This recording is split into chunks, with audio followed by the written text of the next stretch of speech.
ഇതാണ് ഞങ്ങളുടെ ചെറുകുളത്തൂരിലെ KP ഗോവിന്ദൻകുട്ടി സ്മാരക വായനശാല. ഇവിടെയാണ് ഞങ്ങളുടെ വായനശാലയുടെ 57ാം വാർഷികം നടക്കുന്നത്. മരണശേഷം കണ്ണുകൾ ദാനം ചെയ്തവരുടെ ഫോട്ടോ ആണ് കാണുന്നത്. ഞങ്ങളുടെ ചെറുകുളത്തൂർ ഗ്രാമം അറിയപ്പെടുന്നത് സമ്പൂർണ്ണ നേത്രദാന അവയവദാന ഗ്രാമം എന്നാണ്. ഇവിടെ 230ഓളം പേർ മരണശേഷം അവരുടെ കണ്ണുകൾ ദാനം ചെയ്തു. 460ഓളം പേർക്ക് കാഴ്ച ലഭിച്ചു. ഈ കൂട്ടത്തിൽ ഞങ്ങളുടെ അച്ഛനും ഉണ്ട് കേട്ടോ. ഈ കണ്ണട വെച്ചതാണേ. ഒരിക്കലും PSCയിൽ ചോദിച്ചിട്ടുണ്ട് ഇന്ത്യയിലെ ആദ്യത്തെ സമ്പൂർണ്ണ നേത്രദാന ഗ്രാമം ഏതാണെന്ന്. അത് ഞങ്ങളുടെ ഈ ചെറുകുളത്തൂർ ഗ്രാമമാണേ.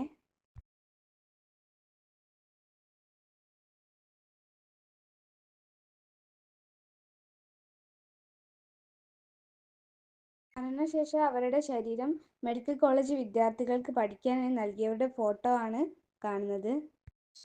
അവയവദാനം നൽകി 6 പേർക്ക് പുതുജീവൻ നൽകിയ കുട്ടിയുടെ ഫോട്ടോയാണിത്. അപ്പോൾ ഗായ്സ്, ഞങ്ങളുടെ വീഡിയോ ഇഷ്ടപ്പെട്ട എല്ലാവരും ലൈക്കും ഷെയറും ചെയ്യണേ.